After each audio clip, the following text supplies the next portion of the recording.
Tahimik ang gabi sa malaking mansyon ni Don Alejandro. Sa kabila ng mga mamahaling chandelier na nakasabit sa kisame at mga pinturang nakasabit sa bawat dingding, ramdam ang kalungkutan na bumabalot sa buong lugar. Para itong palasyo na walang hari o tahanang walang pamilya. Sa loob ng 3 taon, hindi na nagbago ang itsura ng mansyon. Malinis, maayos, ngunit malamig at puno ng katahimikan. Si Don Alejandro, isang kilalang negosyante at isa sa pinakamayamang tao sa lungsod, ay nakaupo sa kanyang mahaba at antigong hapagkainan. Sa harap niya, nakalatag ang iba't ibang pagkain, sopas, steak at mamahaling alak. Ngunit sa kabila nito, hindi niya magawang sumubo ng kahit isang kutsara. Nakatipig lamang siya sa bakanting upuan sa tapat niya, ang upuan na dating inuupuan ng kanyang asawa, si Isabela. Isabela, mahina niyang bulong habang napapapikit. Kung nandito nga pa, hindi sana ganito ang bawat gabi ko. Naupo siya ng tuwid, hawak ang isang baso ng alak at ininom ito ng tuloy-tuloy. Hindi siya malalasing gaano man karami ang kanyang inumin dahil mas matimbang ang bigat ng kanyang dibdib. Simula nang pumanaw si Isabela dahil sa sakit, tila nawala na rin ang direksyon ng kanyang buhay. Hindi na siya muling lumabas kasama ng mga kaibigan. Hindi na rin muling tumingin sa ibang babae. Ang kanyang oras ay nakalaan na lamang sa negosyo. At kahit doon, hindi na siya ganun kasigasig. Para bang lahat ng bagay ay wala ng saysay kapag wala na si Isabela. Sa mansyon, iilan lamang ang kasambahay. Naging mailap siya at ayaw niya ng maraming tao sa paligid. Ang mga trabahador ay tahimik lamang na gumagalaw. Halos walang naglalakas loob na kausapin siya. Alam nilang mabigat ang pinagdadaanan ng kanilang amo. Ngunit alam din nilang hindi madaling buwagin ang pader na itinayo niya sa kanyang puso. Isang gabi, dumating ang kanyang matalik na kaibigan at abogado, si Attorney Ramirez. Alejandro, bati nito habang inilalapag ang mga dokumento sa mesa. May mga papeles na kailangang pirmahan para sa bagong proyekto sa Makati. Malaki ang kikitain dito. Ngumiti si Don Alejandro, ngunit bakas ang pagod sa kanyang mukha. Iwan mo na lang dyan, Ramirez. Bukas ko na titingnan. Umiling ang abogado. Alam mo kaibigan, hindi ka pwedeng laging ganito. 3 taon na mula nang pumanaw si Isabela. Kung siya ang naririto, ayaw niyang nakikita kang ganyan. Parang wala nang dahilan para mabuhay. Natahimik si Don Alejandro, napabuntong hininga at ibinaba ang baso ng alak. Alam ko, pero paano? Bawat sulok ng bahay na ito, bawat tunog ng hangin sa gabi, lahat nagpapaalala sa akin sa kanya. Sa tuwing gigising ako sa umaga, wala na siyang ngiti para salubungin ako. Ano pa ang silbi ng lahat ng ito?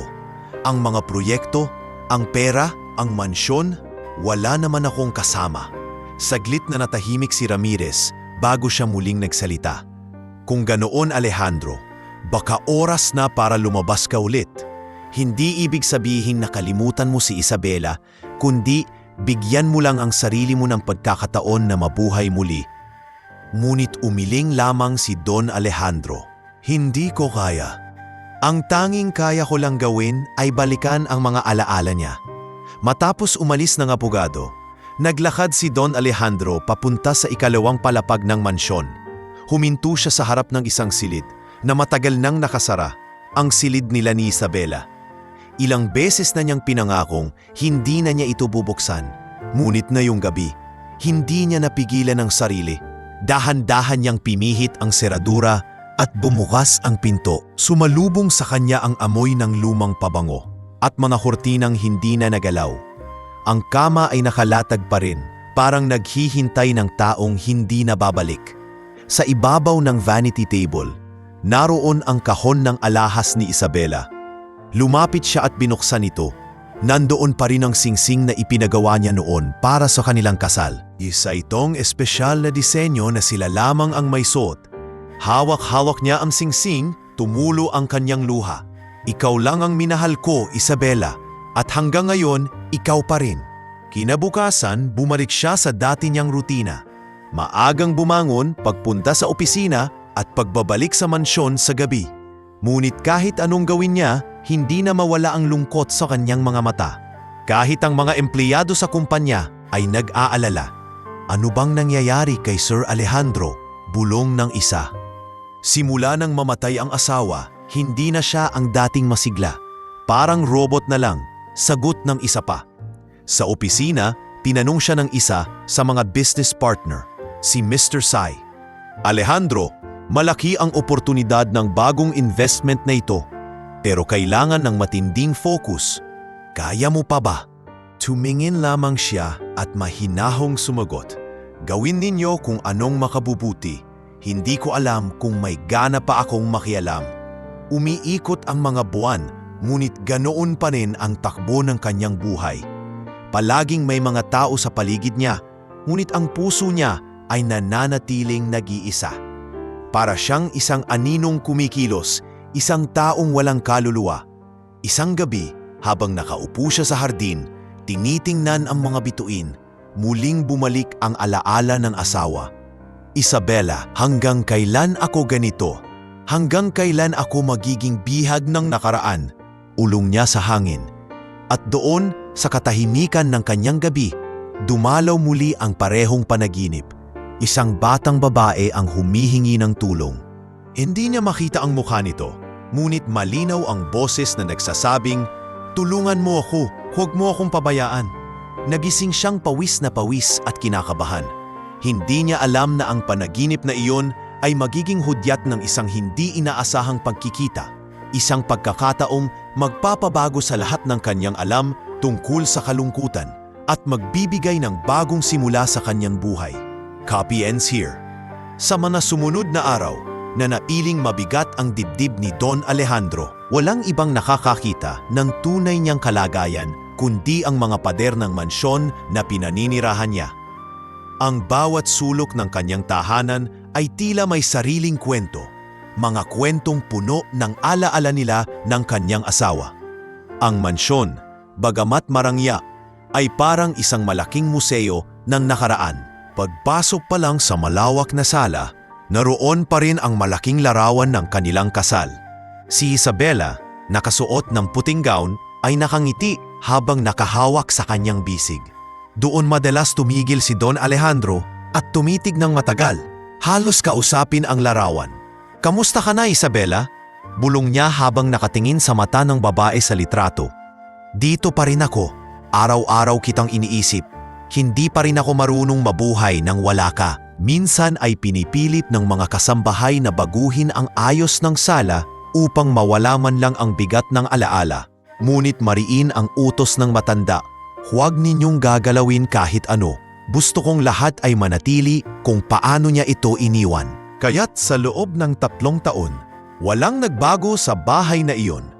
Mga kortinang nakalaylay, mga muebles na nasa parehong lugar, at mga bulaklak na dating laging sariwa, ngunit ngayon ay madalas na tuyo. Sa ikalawang palapag ay may isang silid na hindi pa rin nagagalaw. Ang silid ni Isabela. Sarado ito mula nang siya ay pumanaw at walang sino man ang pinapayagang pumasok. Minsan ay sinusubukan ng mga kasambahay na linisin, ngunit palaging sinasabi ni Don Alejandro, "Huwag na, hayaan ninyong parang siya pa rin ang nandyan." Ngunit sa mga gabi ng kanyang kalungkutan, tahimik siyang pumapasok doon. Isang gabi, matapos bumisita si Ate Ramirez, muling tinungo ni Don Alejandro ang silid.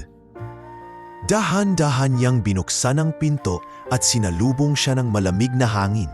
Tila ba may espiritu ng nakaraan na bumabalot sa kanya. Naroon pa rin ang lahat ng gamit ni Isabela. Ang aparador ay puno pa ng kanyang mga damit, mga bestida, mga pang-umagang damit, pati ang mga sapatos na mahilig nitong isuot. Sa vanity table ay naroon ang mga pabangong dati nitong ginagamit. Binuksan niya ang isang bote, inamoy at halos maluha. "Bakit ang hirap, Isabela? Akala ko tatanda tayo ng magkasama." Pabulong niyang tanong, tila ba may kausap na naroon. Sa ibabaw ng mesa, nakapatong ang isang kahon ng alahas. Isa-isa niyang tiningnan ang mga ito. mga hikaw na regalo niya tuwing anibersaryo, kwintas na binili nila sa Paris, at syempre, ang singsing na kanilang pinakasagradong alaala. Minsan, inuupo niya ang sarili sa gilid ng kama at kinakausap ang mga bagay na iyon para bang umaasang sasagot ang kanyang asawa. Isang gabi, dala ng sobrang lungkot, nakatulog siya habang hawak ang singsing. Doon muling bumalik ang panaginip. Nakita niyang nakatayo siya sa gitna ng kanilang kwarto, ngunit sa panaginip, maliwanag at buhay na buhay ang paligid. Nakaupo si Isabela sa kama, nakangiti sa anya. Alejandro, wika ni Po, huwag ka nang laging malungkot. May darating na dahilan para muling mabuhay ka. Nagising siyang pawis na pawis, ngunit malinaw ang tinig ng kanyang asawa sa kanyang pantinig. Hindi niya maipaliwanag kung bakit, ngunit mula noon, mas madalas niyang binubuksan ang silid na iyon. Hindi na lamang bilang alaala, kundi parang isang pahiwatig na may darating pang bagong kabanata. Sa araw-araw, bumabalik siya sa silid at pinagmamasdan ang mga larawan nilang mag-asawa. May mga retrato silang magkasama sa mga gala, may larawan habang naglalakbay sa Europa, at mayroon ding simpleng kuha sa kanilang hardin. Lahat ng iyon ay nagsisilbing sugat at gamot sa kanyang puso. Isang hapon, pinatawag niya ang isa sa mga pinakamatagal na kasambahay, si Aling Rosa. Rosa, wika niya, naaalala mo ba nung huling mga araw ni Isabela? Lagi ba niyang dala ang singsing niya? Tumango ang matanda. Opo, Don Alejandro. Hindi niya inaalis iyon kahit isang beses.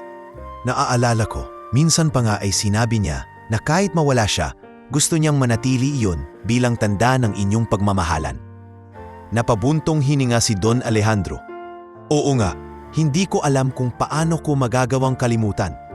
Bawat gabi, naririnig ko pa rin ang boses niya.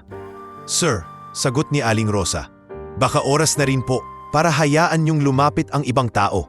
Hindi masamang mahalin si Ma'am Isabela habang nabubuhay kayo. Pero baka naman may ibang paraan para maramdaman niyong may kasama pa rin kayo. Ngumiti ng mapait si Don Alejandro. Sana nga, Rosa. Pero hanggang ngayon, ang tanging nakikita ko lang ay siya. Lumipas ang mga linggo, ngunit nanatili ang kanyang rutin.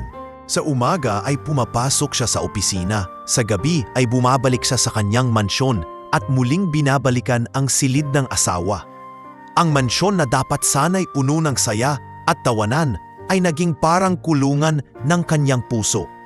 Ngunit sa likod ng lahat ng ito, hindi niya alam na malapit nang mabago ang kanyang buhay. Ang isang bagay na iniingatan niya ng husto, ang singsing ay muling magpapakita sa kanyang harapan. Ngunit hindi na sa silid na iyon, kundi sa kamay ng isang taong hindi niya kilala. At ang araw na iyon ay magsisimula sa simpleng pagtingin niya sa labas ng bintana, kung saan makikita niya ang isang dalagang naghalukay ng basura sa mismong harap ng kanyang mansyon. Sa kabilang dulo ng syudad, malayo sa marangya at tahimik na buhay sa mansyon ni Don Alejandro, naroon ang isang lugar na puno ng barong-barong, makipot na riskinita at amoy ng tambutso at basura. Doon nakatira si Elena, isang dalagang 19 na taong gulang. Bata pa lamang siya nang matutong magsakripisyo at magpakalakas loob para lamang mabuhay. Si Elena ay may maamong mukha at likas na ganda, ngunit madalas natatabunan ito ng alikabok at pawis mula sa araw-araw na paghahanap buhay. Ang kanyang buhok ay mahaba ngunit laging nakatali ng simpleng pisi. Ang mga damit niya ay luma at kupas, tila hand-me-downs mula sa iba. Ngunit sa kabila ng kawalan, hindi kailanman nawala sa kanyang mga mata ang tapang at malasakit para sa kanyang nakababatang kapatid na si Marco. Si Marco ay 10 taong gulang pa lamang, payat at marungis, ngunit lagi pa ring nakangiti sa kabila ng gutom. Lahat ng hirap na dinadala ng dalaga ay para kay Marco. Dahil simula nang mamatay ang kanilang mga magulang sa isang aksidente, si Elena na ang tumayong ina at ama sa bata. Manang, may pagkain ba tayo? Tanong ni Marco isang gabi habang nakaupo sa kanilang maliit na banig. Ang kanilang barong-barong ay gawa lamang sa pinagtagpi-tagping yero at kahoy. At kapag malakas ang ulan, ay pumapasok ang tubig sa loob. Napatingin si Elena sa kapatid. Kita niya ang payat nitong katawan at butas-butas na kamiseta. Lumapit siya at niyakap ito. Marco, bukas hanap ulit tayo. Siguradong may makukuha tayong pagkain. Ngumiti ang bata bagamat bakas ang gutom sa kanyang mukha. Basta kasama kita, Manang, hindi ako matatakot. Kinabukasan, maaga silang lumabas para maghanap ng makakain. Nasa tabi sila ng malaking tambakan ng basura, may daladalang sako at lumang kahon. Habang si Marco ay naghahanap ng bote at lata na pwedeng ibenta, si Elena naman ay naghahanap ng mga natirang pagkain na maaari pang pakinabangan. Sa gitna ng init ng araw, uminto si Elena at napatingala sa malalaking gusali na nakikita mula sa malayo. Marco, wika niya, balang araw, hindi na tayo maghahalukay ng basura. Mag-aral ka tapos magkakaroon ka ng magandang trabaho, hindi habang buhay ganito. Tumango ang bata, bagamat halatang hindi pa niya lubos na nauunawaan ang bigat ng mga salita ng kanyang ate. Ngunit tiwala siya rito. Para kay Marco, si Elena ang kanyang bayani. Habang naglalakad sila pauwi, dala ang ilang lata at bote, napansin ni Elena ang isang malawak na village na puro mansyon. Napatigil siya saglit. Malinis ang mga kalsada, may mga guardhouse at makikita ang malalaking bahay na tila palasyo. Napalunok siya habang iniisip ang kaibahan ng kanilang mundo. Manang, ang laki ng bahay na yan, tuwang-tuwang sabi ni Marco habang nakaturo sa isa sa mga mansyon. Pang 1,000 pamilya na tayo kung doon tayo titira. Mumiti si Elena, ngunit may halong lungkot. Oo nga Marco, pero hindi lahat ng nakatira dyan ay masaya. Baka nga may ilan sa kanila, mas malungkot pa kaysa sa atin. Nagpatuloy sila sa paglalakad hanggang makarating sa isang kalsadang malapit sa mismong gate ng mansyon ni Don Alejandro. Hindi iyon ang una nilang beses na mapadpad doon, pero iyon ang unang pagkakataong hindi na nila matiis ang gutom. Napatingin si Elena sa mga basurahan sa gilid ng kalsada. Malinis iyon kumpara sa ibang tambakan, ngunit alam niyang maaaring may pagkaing itinapon na pwedeng makain. Marco, dito muna tayo, wika niya habang inilalagay ang dala nilang sako sa gilid. Nag-alinlangan ang bata. Manang, baka makita tayo at pagalitan. Wala tayong magagawa, Marco. Mas mahalaga na may makain tayo kaysa sa kahihiyan. Mariing sagot ni Elena. Dahan-dahan siyang lumapit sa isang basurahan malapit sa mataas na pader ng mansyon. Inangat niya ang takip at nagsimulang maghalukay gamit ang kanyang mga kamay. Nakakita siya ng ilang tira-tirang tinapay na nakabalot pa at ilang prutas na bahagyang bulok ngunit maaari pang kainin. Napangiti siya kahit papaano. Marco, tingnan mo! Tawag niya sa kapatid na agad namang lumapit. May pagkain tayo para ngayong gabi. Nagliwanag ang mukha ng bata, ngunit napalingon siya nang biglang bumukas ang malaking gate ng mansyon. Napaatas si Elena, halos mahulog ang tinapay na hawak. Mula sa loob ng mansyon ay may lumabas na sasakyan, ngunit bago ito umalis ay may lalaking lumapit sa gilid ng gate at tumingin sa kanila. Hindi nila alam na iyon na pala ang mismong may-ari ng mansyon, si Don Alejandro. Sa sandaling iyon, nakaramdam si Elena ng matinding hiya. Hindi niya alam kung tatakbo ba sila o mananatili. Ngunit ang tanging nasa isip niya ay ang makain ng kanyang kapatid. Pinilit niyang manatili at kunin ang mga tinapay na hawa. Sa kabilang banda, si Don Alejandro ay napako ang tingin sa dalaga. Hindi lamang dahil sa awa, kundi dahil sa isang bagay na hindi niya agad maipaliwanag. Ang itsura ng dalaga, payat ngunit maranal ang tindig, ay tila may kakambal na misteryo at hindi niya alam na sa susunod na pagkakataon na magkaharap silang muli, may isang bagay na magpapatigil sa kanyang puso at magpapaalala sa kanya ng kanyang pinakamamahal na asawa. Samantala, sa gabing iyon, magkasamang kumain si Elena at Marco ng tinapay at prutas sa kanilang barong-barong. Sa simpleng hapunan, nakangiti silang dalawa, masaya sa kabila ng lahat. Hindi alam ni Elena na ang simpleng araw na iyon Ang araw na napadpad sila sa harap ng isang mansyon ay magiging simula ng isang pagbabagong hindi niya kailanmang inakala. Kinabukasan, muling gumising si Elena sa tila walang katapusang laban ng kanilang buhay. Maaga pa lang ay naroon na siya sa tambakan, bitbit ang sako at daladala ang kapatid na si Marco. Ang araw ay tirik na tirik at ang init ay halos sunugin ang kanilang balat. Ngunit hindi iyon hadlang sa kanya. Para kay Elena, mas mahalaga ang bawat piraso ng lata, bote o pagkaing makukuha kaysa sa sariling pagod. Sa loob-loob niya, napapaisip siya kung hanggang kailan pa nila titiisin ang ganitong uri ng buhay. Hindi pwedeng ganito na lang palagi, bulong niya sa sarili habang sinusuklay ng mga daliri ang buhok na nababalutan ng alikabok. Kailangan kong makahanap ng paraan. Habang abala siya sa paghahanap, lumapit si Marco dala ang isang lumang kahon na nakuha niya.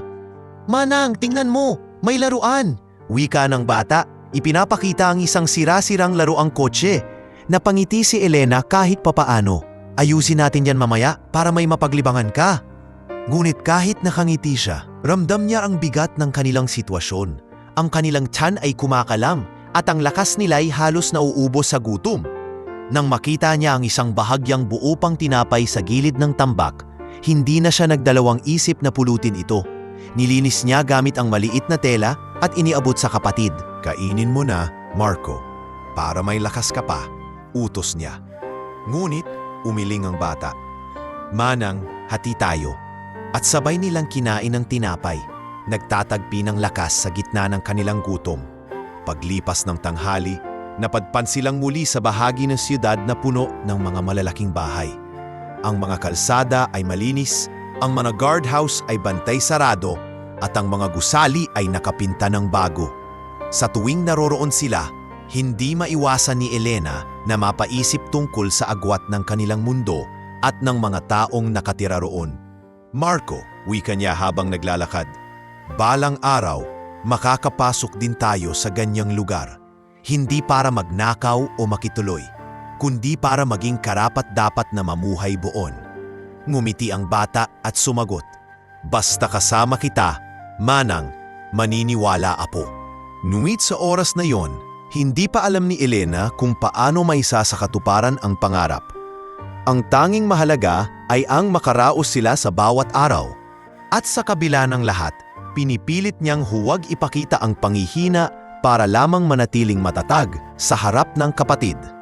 Minsan kapag nagbabalik sila sa kanilang barong-barong, nakararanas sila ng pang-aapi mula sa ibang tao. "Mga basurero, mga walang kwenta," sigaw ng ilang lasing na tambay sa kanilang lugar. Ngunit pinipigilan ni Elena ang sarili at hinahatak si Marco palayo. "Bakit nila tayo inaabi, manang?" tanong ni Marco, umiiyak. Dahil hindi nila alam ang totoo. "Basta isipin mo, Marco, hindi habang buhay ganito.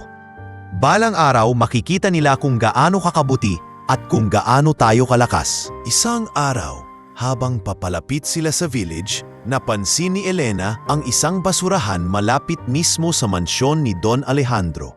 Dahil sa matinding gutom, hindi na siya nag-atubiling lumapit. Bago pa man niya mabuksan ang takip, mahigpit siyang hinawakan ni Marco. "Manang, baka makita tayo ng may-ari." Ngunit mariin ang tingin ni Elena. "Hindi bale ng mapahiya, Marco. Kailangan nating mabuhay." Dahan-dahan niyang binuksan ang basurahan at nagsimulang maghalukay. Sa kanyang pagkakatuwad, ramdam niya ang bawat tingin ng mga dumaraan. May ilan na nakakunot ang noo, mayroon ding nandidiri. Ngunit tiniis niya ang lahat sapagkat sa bawat piraso ng pagkaing nakukuha niya ay kapalit nito ang kaligtasan ng kanyang kapatid mula sa gutom.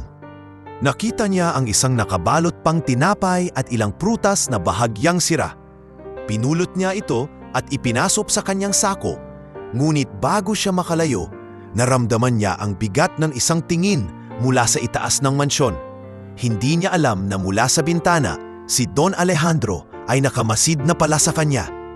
Sa kanyang loob, walang iniisip si Elena kundi ang makaraos sa araw na iyon. Ngunit hindi niya alam na ang simpleng hakbang na iyon ang pagtungo sa basurahan ng isang mansyon ay magdadala sa kanya sa isang landas na hindi niya inakala. Kinagabihan, habang kumakain sila ni Marco nang nakuha nilang tinapay at prutas, napansin ni Elena ang payat at maputlang itsura ng kapatid. "Marco," wika niya, "pangako ko, hahanap ako ng paraan para hindi na tayo ganito palagi. Kahit saan pa ako makarating, gagawin ko lahat." Ngumiti ang bata bagamat halatang nanghihina. "Manang, hindi ako natatakot. Alam kong kaya mo." Sa mga salitang iyon, mas lalong tumibay ang loob ni Elena. Hindi niya alintana ang kahihiyan, ang pagod at ang pagdurusa. Sa puso niya, alam niyang may kapalaran silang naghihintay. Isang kapalarang hindi pa niya nakikita, ngunit tiyak niyang darating. At sa mga sumunod na araw, mas madalas na silang mapadpad malapit sa mansyon ni Don Alejandro. Sa bawat paghalukay niya ng basura, hindi niya alam na unti-unti na siyang nagiging bahagi ng mundo ng isang taong malungkot at sugatan din ang puso. At sa isang hindi inaasahang pagkakataon, magsasalubong ang kanilang mga landas, dala ng isang singsing na may bigat ng nakaraan at pangakong magbabago ng kanilang kinabukasan. Isang hapon na makulimlim, nakaupo si Don Alejandro sa veranda ng kanyang mansyon. May hawak siyang tasa ng kape, ngunit gaya ng nakagawian, hindi niya iyon iniinom. Tinitigan lamang niya ang malawak na hardin, ngunit ang mga mata niya ay laging malayo ang abot, parang naghahanap ng isang bagay na matagal nang nawala. Ang katahimikan ng mansyon ay madalas niyang kanluman, ngunit ngayong araw, tila may kung anong bumabagabag sa kanya. Habang nakamasid, napansin niya ang galaw sa kalsada sa labas ng mataas na gate. Unay inakala niyan isa lamang iyon sa mga basurero na dumaraan. Ngunit nang lumapit ang kanyang tingin, nakita niya ang isang dalagang payat, nakasuot ng kupas na blusa at may kasama itong batang lalaki na may hawak na sako. Ang dalaga ay lumapit sa basurahan ng kanyang mansyon at walang pag-aalinlanan itong sinimulang halukayin. Nanlaki ang mga mata ni Don Alejandro. Hindi siya sanay na may makitang ganoong tanawin sa kanilang village. Lalo na sa tapat ng kanyang tahanan, bihira o halos imposible na may nagtatangkang pumasok sa ganoong kalinis at mahigpit na lugar. Ngunit narito ngayon ang isang dalaga, lumulubog ang kamay sa basura para lamang makahanap ng makakain. Tumayo siya, kinuha ang kanyang tungkod at dahan-dahang naglakad pababa ng beranda. Habang bumubukas ang malaking pintuan ng mansyon, ramdam niya ang tibok ng kanyang puso na unti-unting bumibilis. Sa bawat hakbang niya palapit sa gate, nakikita niya ang dalaga ng mas malinaw. Ang mukha nitong marungis, ngunit may angking ganda na hindi kayang itago ng hirap ng buhay. Sa labas, si Elena ay nagmamadaling kumuha ng ilang pirasong tinapay na nakabalot pa sa plastik. Hindi niya alintana ang hiya. Ang tanging nasa isip niya ay si Marco, na nakatayo sa tabi at nakamasid, nag-aalala na baka may makakita sa kanila. "Manang," bulong ng bata, "baka may tao na." Ngunit bago pa man makasagot si Elena, narinig nila ang mahinang tinig mula sa likod ng gate. "Iho, iha." Napatigil silang dalawa. Ang tinig ay malalim, may bigat, ngunit may halong pag-aalinlangan. Dahan-dahan tumingin si Elena pataas at doon niya nasilayan ang isang matandang lalaki na nakatayo sa loob ng gate. Ang anyo nito ay marangal, nakasuot ng simpleng polo, ngunit halata ang dating ng isang taong may kapangyarihan at yaman. Ang kanyang mga mata ay nakatutok sa dalaga, tila may hinahanap. "Anong ginagawa ninyo dito?" tanong ni Don Alejandro, halos hindi makapaniwala sa sarili. Napaatras si Elena, halos mahulog ang tinapay na hawak. Nanginginig ang kanyang boses nang sumagot, "Pipasensya na po, nagugutom lang po kami. Wala po kaming masamang intensyon." Ngunit habang nagsasalita siya, biglang napatingin si Don Alejandro sa kamay ng dalaga. Nakasabit sa daliri nito ang isang singsing, isang lumang disenyo na agad niyang nakilala. Parang tumigil ang oras sa kanyang paligid. Ang kanyang hininga ay naging mabigat at ang mga mata niya ay halos lumabas sa pagkagulat. "Ang singsing na yan, Mahina niyang sambit halos pabulong ngunit puno ng emosyon. Napakunot ang noo ni Elena at tiningnan ang kanyang kamay. Ang singsing ay luma at may kaunting gasgas, ngunit iyon ang matagal na niyang suot mula nang makita ito sa isang kahon sa tambakan buwan na ang nakakalipas. Para sa kanya, wala iyong espesyal na halaga. Basta't maganda lang at parang proteksyon. Bakit po? May problema po ba? Tanong niya, kinakabahan. Hindi sumagot agad si Don Alejandro. Sa halip, kumapit siya sa rehas ng gate at halos himatayin sa bigat ng nadarama. Ang singsing na iyon mismo ang disenyo na ipinakustomize niya para kay Isabela, ang kanyang yumaong asawa. Walang ibang pares niyon. Paano ito napunta sa dalagang ito? Nanginginig ang kanyang mga kamay. Saan? Saan mo nakuha ang singsing na iyan? Nagulat si Elena sa tanong. Nakita ko lang po sa isang kahon na itinapon sa tambakan. Akala ko po wala nang may-ari. Matagal ko na po itong suot. Sa puntong iyon, ramdam ni Don Alejandro ang pagkahilo. Umupo siya sa malapit na upuan sa gilid ng hardin at hawak-hawak ang kanyang dibdib. Agad namang napansin ni Elena ang kalagayan nito, kaya't kahit natatakot, lumapit siya sa gate. "Ginoo, ayos lang po ba kayo?" tanong niya. Bakas ang pag-aalala sa mukha. Napatingin si Don Alejandro sa kanya at sa unang pagkakataon matapos ang 3 taon, may nakita siyang kakaiba sa mga mata ng ibang tao. Isang titig na puno ng malasakit. Ngunit higit sa lahat, ang singsing na yon ang hindi niya kayang itanggi. Para bang muling nabuhay ang nakaraan at ang sugat na matagal na niyang kinikimkim ay muling bumuka. Sa mga sandaling yon, hindi niya alam kung matutuwa ba siya o mas lalo pang malulugmok. Ngunit ang isang bagay ay malinaw. Ang dalagang ito ay may dala ng isang palaisipan na maaaring magbago sa kanyang buong buhay. Samantala, si Elena ay natigilan din. Hindi niya maipaliwanag kung bakit ganoon na lamang ang reaksyon ng matanda sa kanyang suot. Para sa kanya, isang lumang singsing lamang yon na walang halaga. Ngunit ngayon, ramdam niyang may mas malalim pa itong kahulugan. Isang lihim na hindi pa niya alam, ngunit tiyak niyang mag-uugat sa kanilang dalawa. At dun nagsimula ang unang sulyap ng koneksyon. Isang pagkakataong magbubukas ng pinto ng nakaraan at magdadala sa kanila sa isang landas na puno ng tanong, sakit at pag-asa. Hindi makapaniwala si Don Alejandro sa anyang nakita. Ang mga mata niya'y nakatitig pa rin sa singsing na nasa daliri ng dalaga. At sa bawat pintig ng kanyang puso, tila bumabalik ang lahat ng alaala ni Isabela. Hindi niya mapigilan ang nanginginig na kamay at pilit niyang iniabot ito sa rehas ng gate na naghihiwalay sa kanila. "Pakiusap!" Anya na halos garalgal ang tinig. "Patingin mo sa akin ang singsing na yan."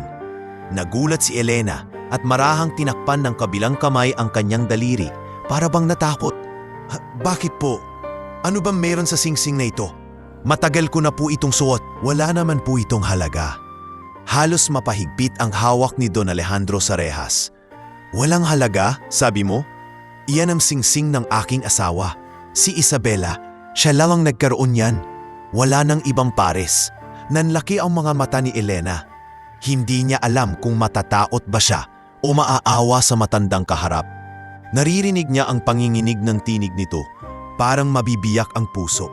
Sa isang iglap, biglang sumingit si Marco, na nooy kanina patahimik. "Manang, umuwi na tayo. Baka pagalitan pa tayo niyan." Bulong ng bata, sabay hila sa kanyang kamay. Ngunit hindi mahagalaw si Elena. Ang mga salita ng matanda ay tila humahaplos sa kanyang isipan. Pilit hinuhugot ang isang kasagutan na hindi niya mahanap.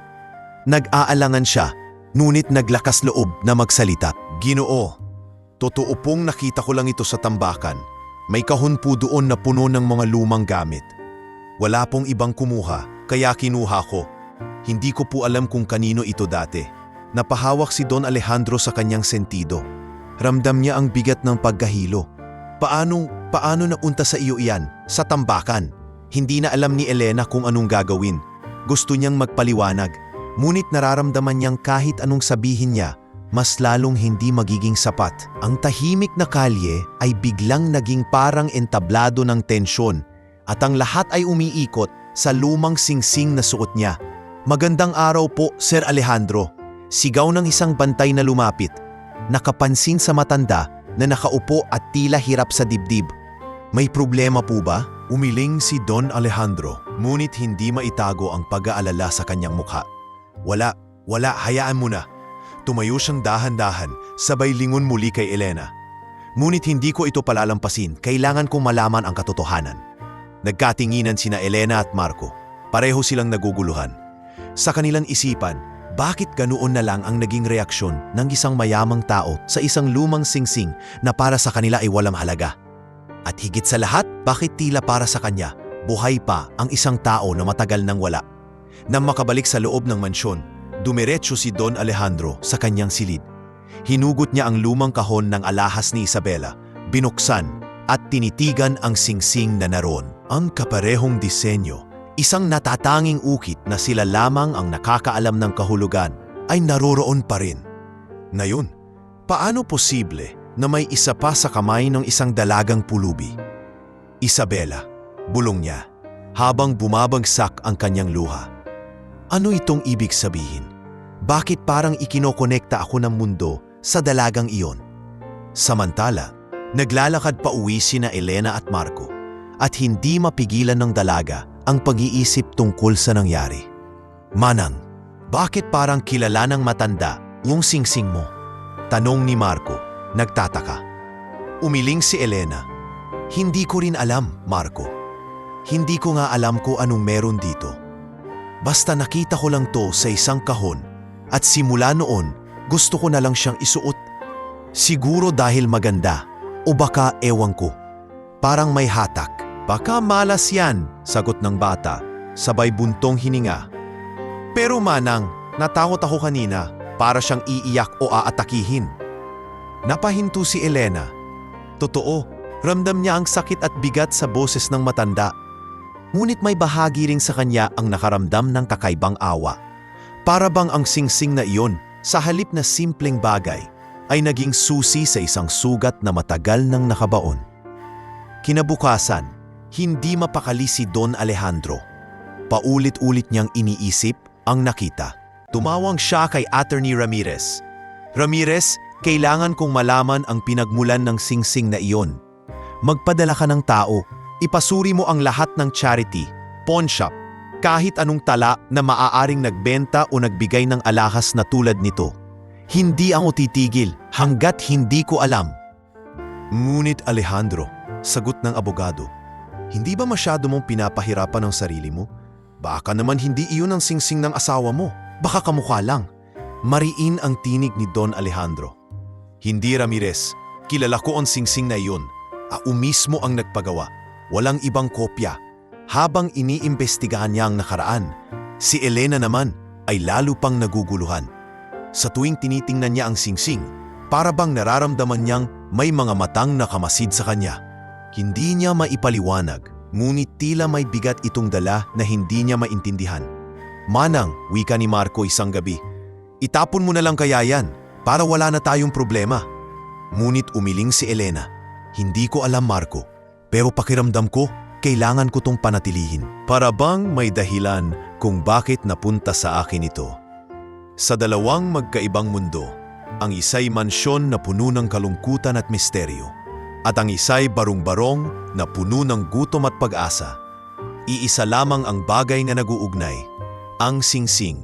At sa gitna ng kanilang pagkalito, malinaw na hindi iyon magiging huling beses na magtatagpo ang kanilang mga landas. Sa puso ni Don Alejandro, nagtatanong siya kung iyon ba'y tanda mula kay Isabela na may nais iparating. Samantalang si Elena, nagtatanong kung iyon ba'y magiging tulay para magbago ang kanilang kapalaran o magdadala lamang ng panibagong pasanin na hindi niya inaasahan. Makalipas ang ilang araw mula sa kanilang hindi inaasahang pagkikita, hindi na mapatali si Don Alejandro. Sa bawat paglipas ng oras, bumabalik sa kanyang isipan ang mukha ng dalagang nakita niyang naghalukay ng basura at higit sa lahat, ang singsing na suot nito. Ang bagay na iyon ay tila naging sagisag ng koneksyon sa anyang yumaong asawa.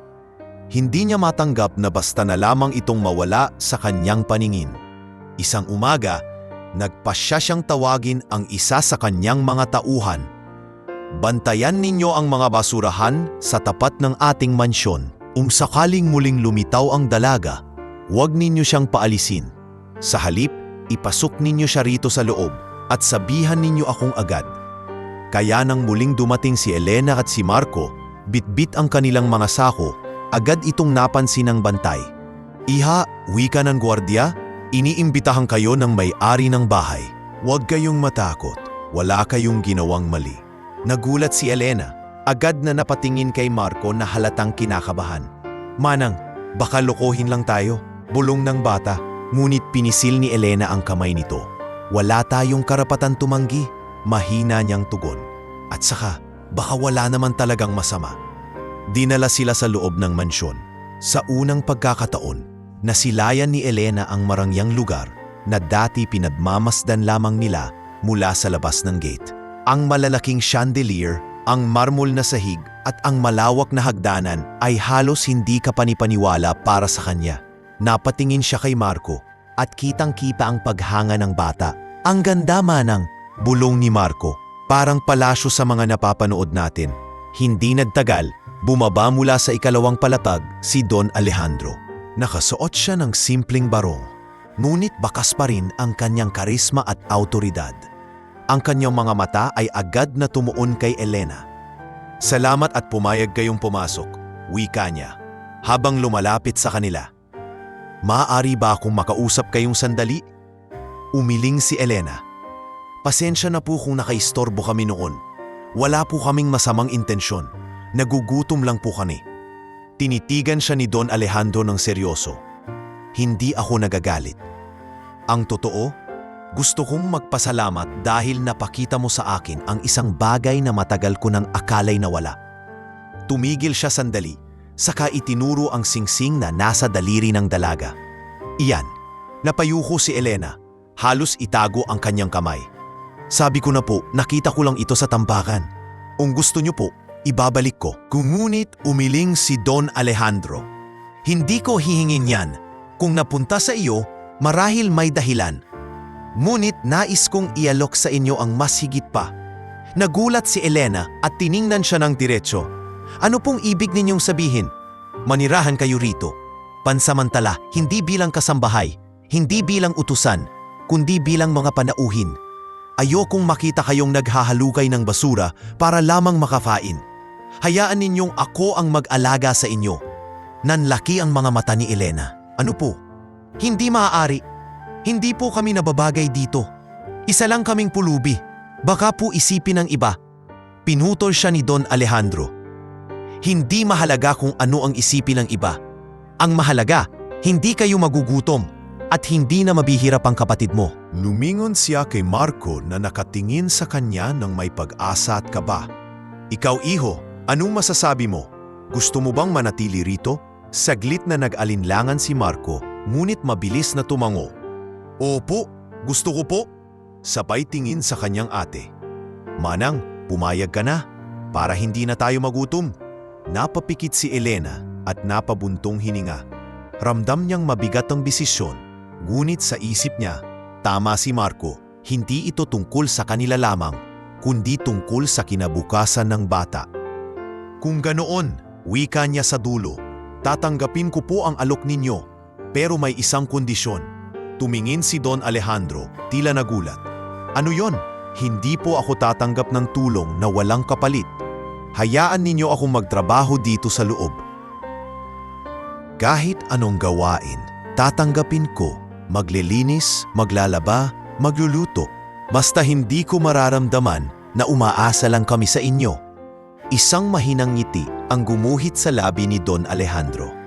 Isang matapang na sagot. At iyan ang lalong nagpapaalala sa akin kay Isabela. Siya man hindi kailanman tumanggap ng awa ng walang supli. Sa gabing iyon, inihanda ng mga kasambahay ang isang silid para kina Elena at Marco. Habang nakahiga si Elena sa pama, napatingin siya sa kisame at napaluha. Hindi dahil sa takot, kundi dahil sa hindi niya akalain may taong handang tumulong sa kanila ng ganito. Manang, bulong ni Marco habang nakatalukbong ng kumot. Parang panaginip to, di ba? May pagkain, may kama, may ilaw. Panaginip nga, Marco, sagot ni Elena habang pinipigilan ng hikbi. Pero sana manatili itong totoo. Samantala, si Don Alejandro naman ay nakaupo sa kanyang silid. Hawak-hawak ang larawan ni Isabela. Mahal, kung naririnig mo ako, bulong niya. Natagpuan ko ang isang dalaga na may dala ng singsing mo. Hindi ko alam kung anong ibig sabihin nito. Ngunit pakiramdam ko'y hindi to aksidente. Baka ito ang sagot sa panalangin kong matagal nang walang kasagutan. Sa kanilang magkaibang mundo, si Elena na galing sa kahirapan at si Don Alejandro na galing sa karangyaan. Isang alok ang naging tulay upang magsimula ang isang kakaibang pagsasama. At sa bawat araw na lilipas, unti-unti nilang matutuklasan na ang kanilang pagkikita ay hindi simpleng pagkakataon lamang, kundi bahagi ng mas malalim na kwento na magbabago sa kanilang mga buhay. Kinabukasan, maagang nagising si Don Alejandro.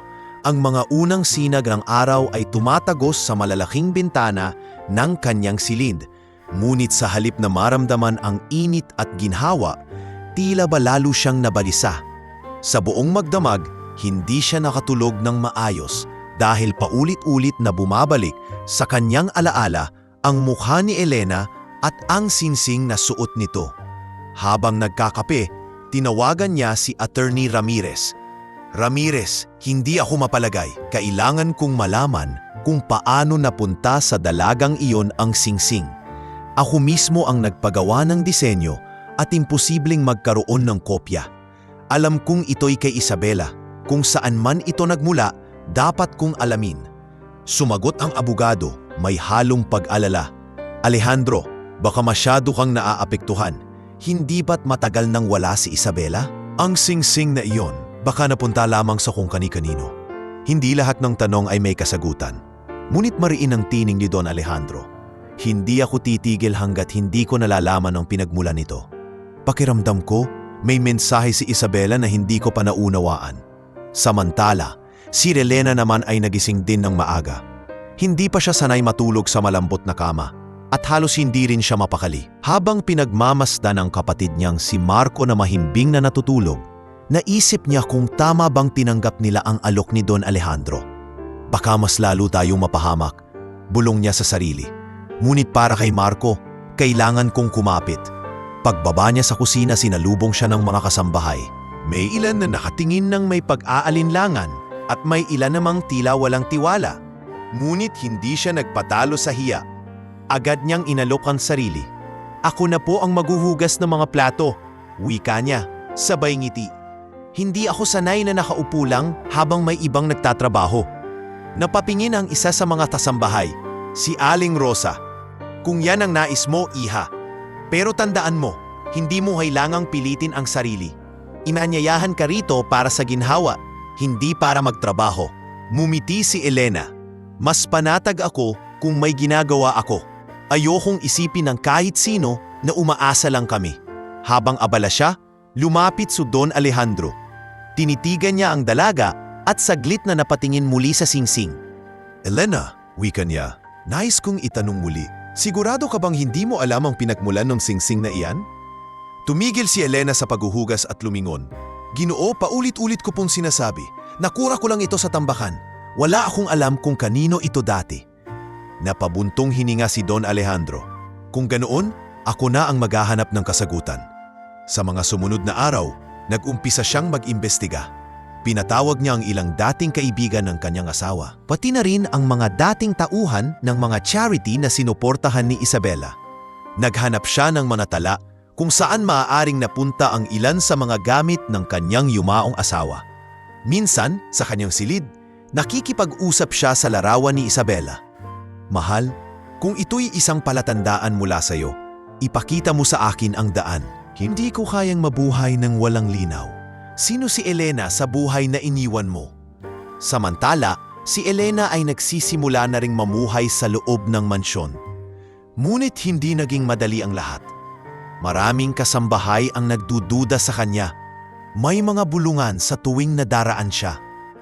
Bakit kaya napaka-espesyal ng tingin ni Don Alejandro sa kanya? Bulong ng isa. Baka ginagamit lang ng dalaga ang singsing para makalapit. Sagot naman ng isa pa. Naririnig ni Elena ang mga bulong na iyon, ngunit pinipili niyang mag-focus kay Marco at sa kanyang trabaho. Pinapakita niya ang kanyang kasipagan at kabutihan upang kahit paano'y makita ng iba na hindi siya manloloko. Isang gabi, habang nakaupo siya sa hardin, lumapit si Don Alejandro. Pasensya ka na kung maraming nagdududa. Hindi ko rin sila masisisi. Pero nais kong malaman mo, may tiwala ako sa'yo. Nagulat si Elena, ngunit nakaramdam ng ginhawa. Maraming salamat po. Hindi ko alam kung bakit ako nandito, pero hindi ko kayo lolokohin. Ang tanging hangad ko lang ay may taguyod ang kapatid ko. Tumingin si Don Alejandro sa kanya at muling napako ang mga mata sa singsing. Hindi ko alam kung anong ugnayan mo sa nakaraan ko, ngunit alam kong hindi aksidente na napunta sa iyo ang bagay na yan. Habang lumalalim ang gabi, pareho silang nag-isip.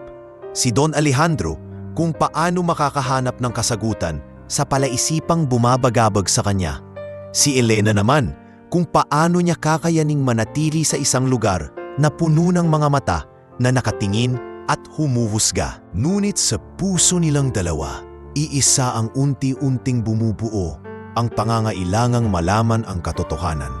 Ang singsing na yon na tila isang simpleng bagay lamang ang magiging susi sa paglalantad ng mga lihim na matagal nang nakatago. At sa bawat araw na lilipas, mas lalong lalalim ang paghahanap na ito, hindi lamang ng kasagutan, kundi ng koneksyon na mag-uugnay sa isang dalagang galing sa kahirapan at sa isang lalaking nalunod sa kalungkutan ng nakaraan. Sa mga sumunod na linggo, unti-unting nasanay sina Elena at Marco sa buhay sa loob ng mansyon. Bagamat hindi pa rin sila ganap na komportable, nagsusumikap si Elena na ipakita ang kanyang kasipagan at malasakit. Madalas siyang tumutulong sa kusina at paglilinis kahit papaulit-ulit siyang pinapaalalahanan ni Don Alejandro na hindi niya kailangan gawin iyon. Para kay Elena, hindi siya mapapanatag kung hindi siya kumikilos. Ngunit sa kabila ng kanyang pagtitiyaga, hindi lahat ng tao sa paligid ay natutuwa. May ilan sa mga kasambahay ang lihim na hindi sang-ayon sa pagtanggap kay Elena at Marco sa mansyon. Sa bawat pagdaan niya, may mga buluman. Sa bawat paglingon niya, may mga matang puno ng duda. Bakit kaya bigla na lang silang pinatuloy dito? Pulubi lang naman sila. Bulong ng isang batang kasambahay. Baka may binabalak yang babae. Hindi basta-basta ipapapasok ni Don Alejandro ang kahit sino sa bahay na ito. Sagot ng isa pa. Hindi man niya gustuhin, naririnig ni Elena ang mga bulong na iyon. Ngunit kagaya ng nakasanayan, pinipili niyang manahimik at magpatuloy. Ang mahalaga sa kanya ay maitaguyod ang kapatid at hindi ang patunayan ang sarili sa lahat ng tao. Isang hapon, habang nagwawalis siya sa hardin, dumating ang pinsan ni Don Alejandro mula sa probinsya. Si Don Ernesto, na kilalang prangka at mapanghusga, ay agad nagtanong nang makita siya. Sino yang babae na yan? Bakit nandito sa mansyon? Tanong nito sa gwardiya. Sir, siya po si Elena. Siya po at ang kapatid niya ay inanyayahan ni Don Alejandro na manirahan dito. Tugon ng gwardiya. Napakunot ang noo ni Don Ernesto. Ano? Inanyayahan? Isang pulubi? Alejandro must be out of his mind. Pagpasok sa loob, agad niyang hinarap si Don Alejandro. Alejandro, ano itong naririnig ko? Pinapapasok mo ang isang pulubi sa iyong tahanan? Alam mo bang pinagtatawanan ka na ng mga tao sa lipunan? Ang isang kagalang-galang na negosyante na katira kasama ang mga basurero? Napailing si Don Alejandro na natiling kalmado. Ernesto, wala kang alam sa sitwasyon. Ang dalagang iyon, may dala siyang singsing na hindi mo kayang ipaliwanag. Anong singsing? Alejandro, huwag mong sabihing naniniwala ka sa mga pamahiin. Pwede namang nakuha niya iyon kung saan-saan. Mariin ang boses ni Don Alejandro. Hindi mo naintindihan. Ako mismo ang nagpagawa ng singsing na iyon para kay Isabela. Walang ibang pares, umiling si Don Ernesto. Kung gayon, lalo kang naloloko. Ginagamit ka lamang ng babaeng iyon. Mark my words, Alejandro, sisirain ka niyan. Hindi nagtagal, kumalat ang tsismis sa mga kapitbahay at kaibigan ng pamilya. Sa mga pagtitipon, laging may bulong tungkol sa misteryosong dalagang nakatira sa mansyon. Hindi ba't pulubi raw ang ipinasok ni Don Alejandro sa bahay niya? Baka kabit niya iyon. Ano pa bang ibang dahilan? Sayang naman, mataas pa naman ang respeto ko sa kanya. Dahan-dahang bumagsak ang imahe ni Don Alejandro sa lipunan. Ngunit tila hindi siya natinag. Sa halip, mas lalo niyang ipinakita ang malasakit kay Elena at Marco. Isang gabi, habang kumakain sila ng hapunan, nagsalita si Elena. "Ginoo, baka mas mabuti kung umalis na lang kami. Ayokong madamay kayo sa mga panlalait ng mga tao. Baka masira ang pangalan ninyo dahil sa amin."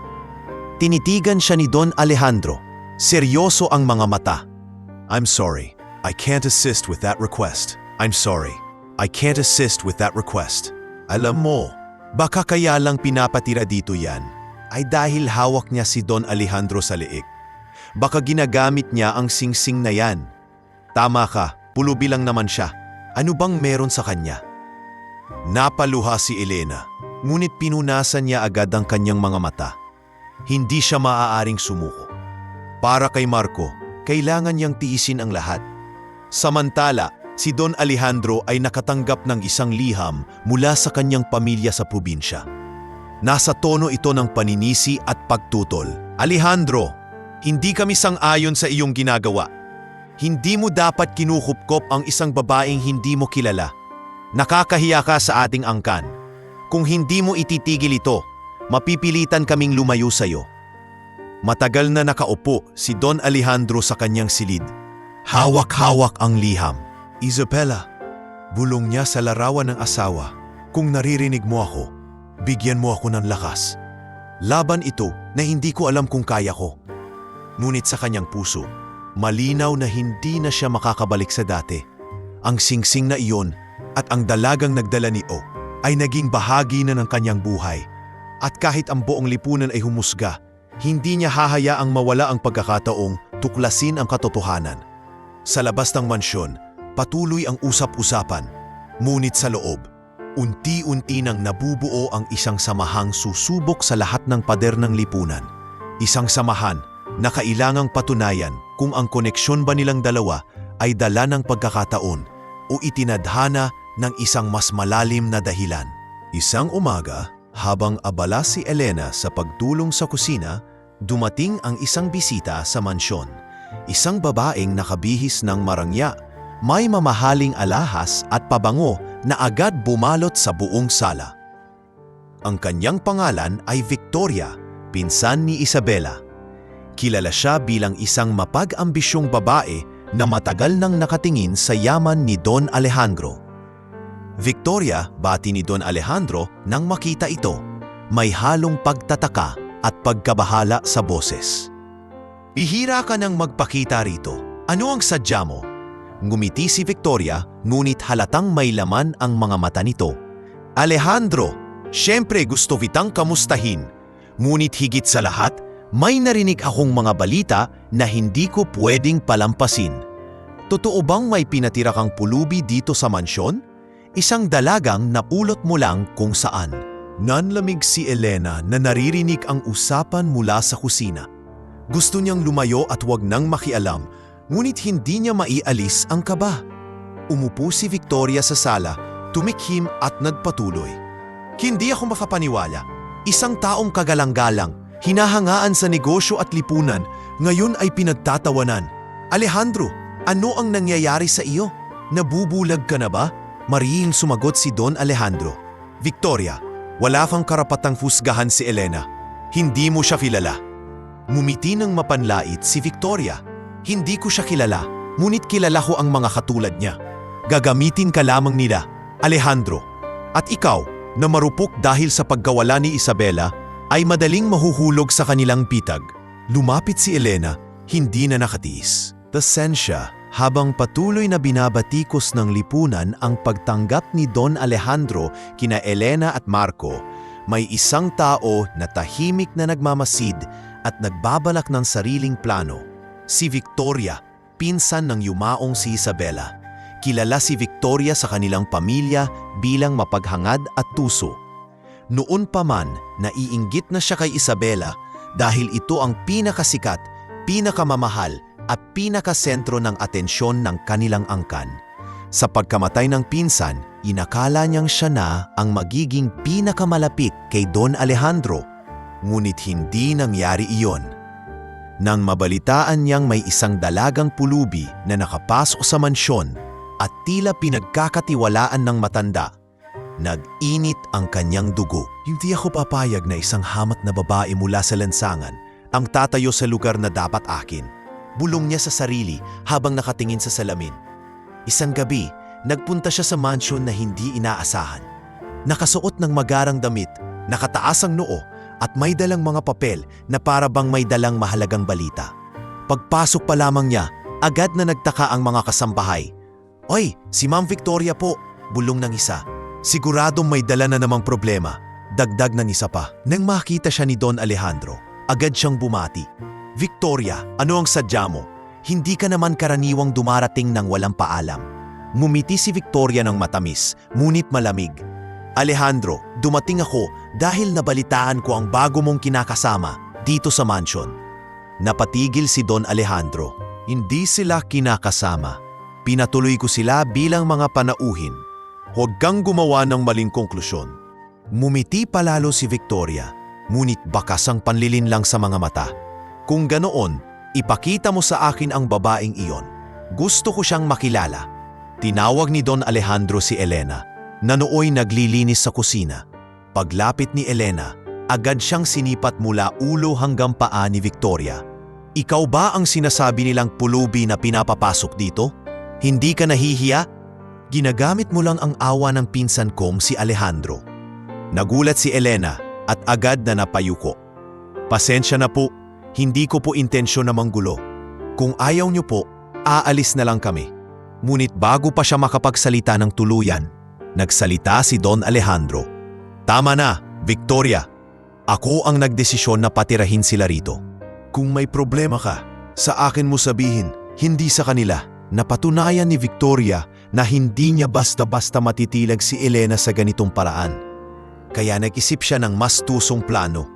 Sa sumunod na araw, pinuntahan niya ang ilang mga tauhan ng kumpanya ni Don Alejandro at lihim na binayaran ang ilan upang gumawa ng mga peking dokumento. Layon niyang palabasin na si Elena ay may koneksyon sa isang sindikatong nagnanakaw ng mga alahas at ang singsing na dala nito ay ebidensya ng kanyang pagkakasangkot. Isang linggo matapos, dala niya ang mga peking papeles at nagpunta ulit sa mansyon. Pagpasok niya, agad niyang hinarap si Don Alejandro. "Alejandro, may natuklasan ako. Ang dalagang pinatatira mo dito, sangkot pala sa nakawan ng mga alahas sa lungsod. Heto ang mga dokumento." Inilatag niya ang mga papel sa mesa. Nakatingin si Don Alejandro, pilit na iniisa-isa ang nakasulat. Totoo, mukhang formal ang mga dokumento, may mga pirma at selyo. Ngunit may bahagi sa kanyang puso na nag-aalinlangan. "Hindi ako basta maniniwala, Victoria. Hindi ko pa nakikitang may masamang ginawa si Elena. Siya ay masipag, tapat at may malasakit." Mumisi si Victoria. "Alejandro, hindi ka ba natatakot? Baka ginagamit ka lang niya. Tignan mo ang paligid mo. Pati pamilya mo ay nagagalit na sa ginagawa mo. Ngayon may ebidensya na hawak ko. Ano pa ang hinihintay mo?" Samantala, nakatayo si Elena sa gilid. Tahimik na pinakikinggan ang lahat. Ang dibdib niya ay halos sumabog sa kaba. Hindi totoo ang sinasabi niya. Sigaw niya bigla.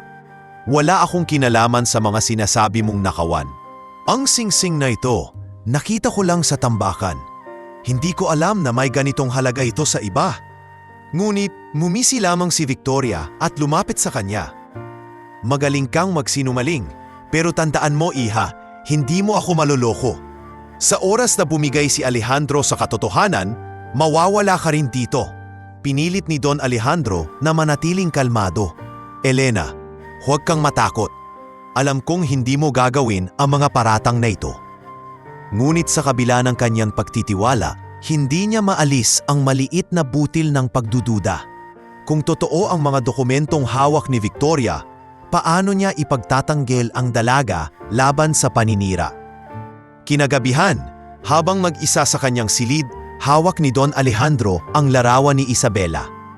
"Mahal, ano ba itong pinasok ko? Kung siya nga ay may kasalanan, paano po ipagtatanggol ang pangalan mo? Ngunit kung inosente siya, paano po hahayaang masira siya dahil lamang sa paninira ng iba?" Samantala, si Elena ay umiiyak sa kanyang kwarto. Nakayakap siya kay Marco na pilit siyang pinapalakas ng loob. "Manang, alam kong wala kang ginawang masama. Huwag kang susuko. Maniwala ka kay Sir Alejandro kasi naniniwala siya sa'yo." Ngunit sa kabila ng mamasalita ng kanyang kapatid, dama ni Elena ang bigat ng sitwasyon. Hindi lamang pangalan niya ang nakataya, kundi pati ang tiwala ng taong unang tumanggap sa kanila. At sa gitna ng dilim ng gabing iyon, malinaw sa lahat na si Victoria ay hindi pa tapos.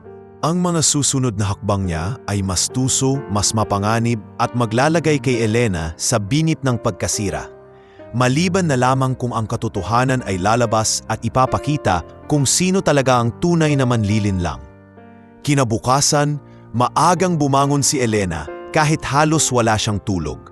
Mabigat ang kanyang dibdib dahil sa mga paratang na ibinato ni Victoria. Sa kabila nito, pinilit niyang maging matatag para kay Marco. Nang makita niya ang kapatid na payapang natutulog, mas lalo niyang naramdaman ang pangangailangan na magpatuloy. Hindi siya maaaring sumuko, hindi siya maaaring magpatalo. Paglabas niya ng kwarto, sinalubong siya ng ilang kasambahay. Ang iba'y nagiwas ng tingin, tila ba nahihiya o nag-aalangan. Ngunit ang ilan, lantaran ang paghusga. "Kung ako sa'yo, iha, umalis ka na lang bago pa lumala," bulong ng isa. "Hindi bagay ang isang tulad mo rito. Huwag mo nang pilitin," dagdag ng isa pa. Pinikit ni Elena ang kanyang mga mata at pinigilan ng luha. "Hindi ako umalis para kay Marco. Hanggat naniniwala si Don Alejandro sa akin, hindi ko siya bibiguin," bulong niya sa sarili.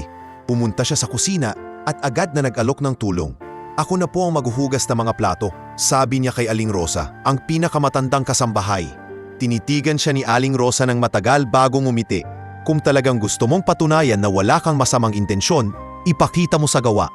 Mas kilala ng gawa kaysa ng salita ang katotohanan." Buong araw, nagtrabaho si Elena.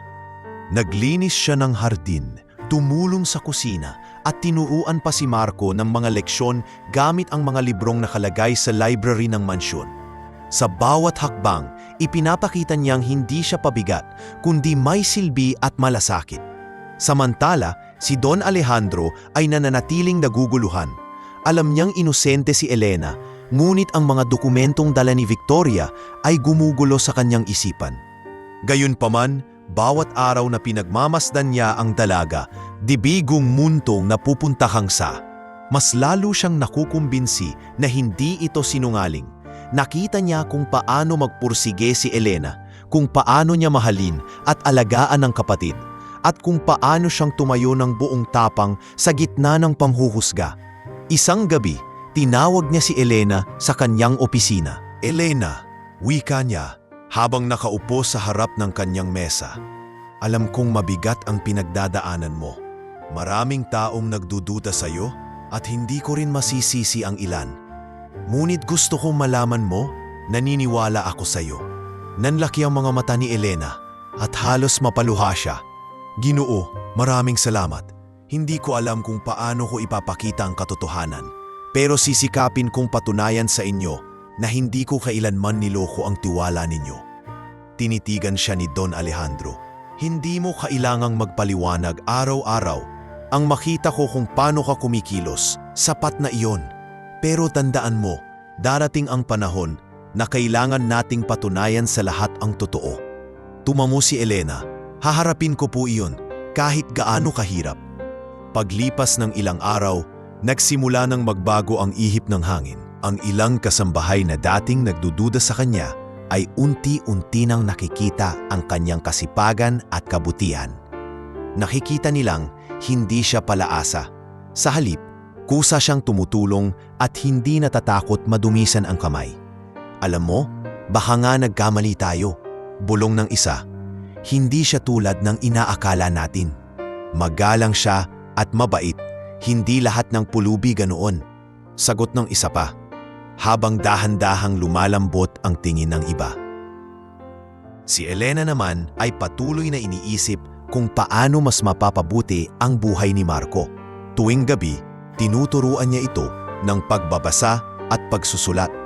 Tuwing umaga, sinisigurado niyang busog ang bata bago pumasok sa maliit na eskwelahang pinapasukan nito sa bayan na mismong si Don Alejandro ang nagpa-enroll. Isang gabi, habang sabay na kumakain si Elena at si Marco, nagtanong ang bata, "Manang, bakit hindi ka sumusuko kahit ang damo nilang sinasabi sa'yo?" Ngumiti si Elena at hinaplos ang ulo ng kapatid. "Dahil kung susuko ako, sino pa ang lalaban para sa'yo? Huwag mong kakalimutan, Marco, wala tayong ibang aasahan kundi ang isa't isa." Habang lumalalim ang gabi, nagdarasal si Elena sa tabi ng kanyang higaan. "Panginoon, bigyan mo ako ng lakas. Hindi ko alam kung bakit napunta sa akin ang singsing na ito, pero sana kung ano man ang dahilan, maging daan ito para maiahon ko ang kapatid ko at mapatunayan ang aking sarili." Samantala, si Don Alejandro ay naglakad-lakad sa hardin. Sa kanyang isipan, naririnig niya ang tinig ni Isabela. "Alejandro, huwag kang matakot. Ang katotohanan ay lalabas din." Hindi niya alam kung guni-guni lamang iyon, ngunit nagbibigay ito sa kanya ng panibagong lakas.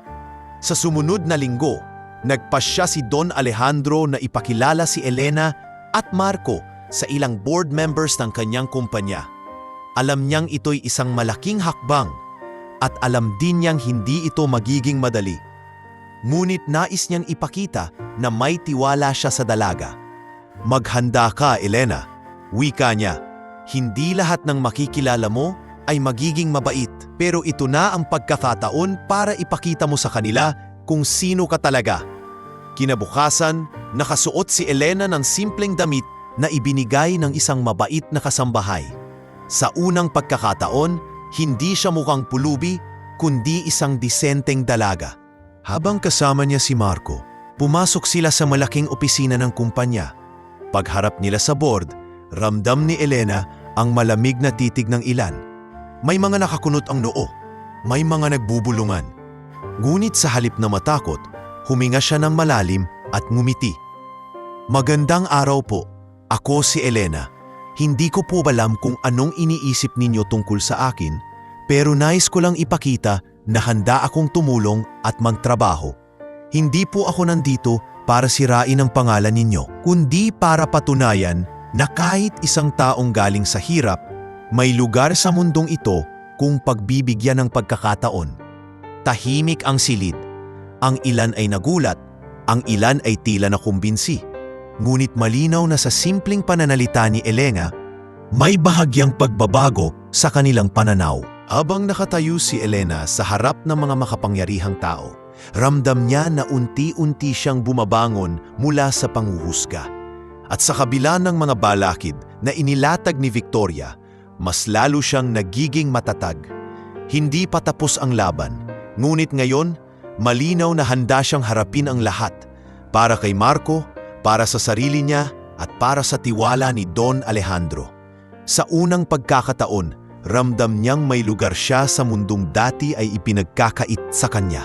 Makalipas ang ilang araw matapos ang pagpupulong sa board members, nanatili pa ring palaisipan kay Don Alejandro kung paano napunta kay Elena ang singsing ni Isabela.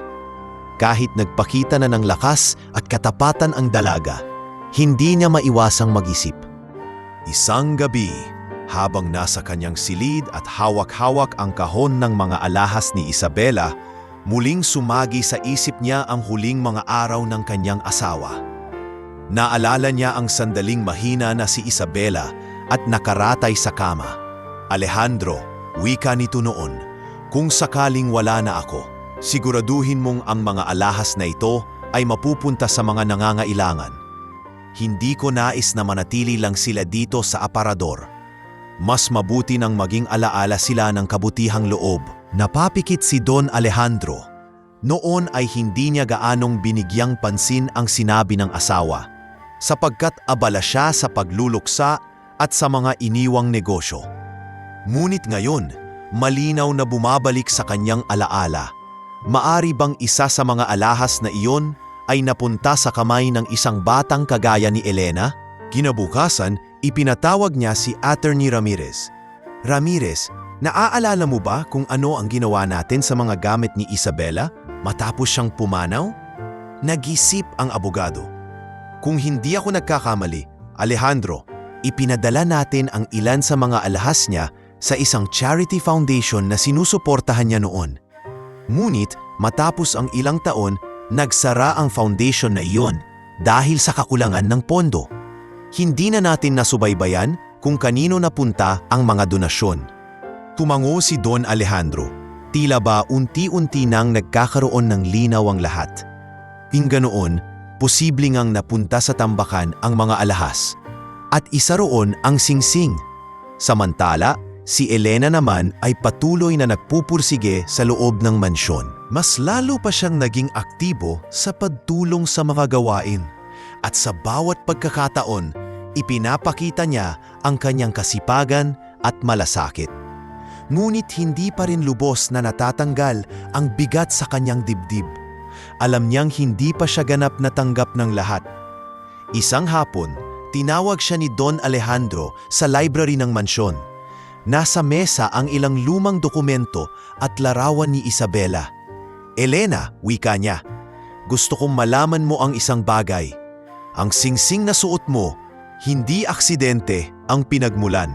Noon pa man, ipinagkaloob ni Isabela ang ilan sa kanyang alahas sa isang foundation. Baka isa sa mga iyon ang napunta sa iyo. Nagulat si Elena. Kung ganun po, hindi ko pala ito basta nakuha lang. May dahilan kung bakit napunta ito sa akin. Tumango si Don Alejandro.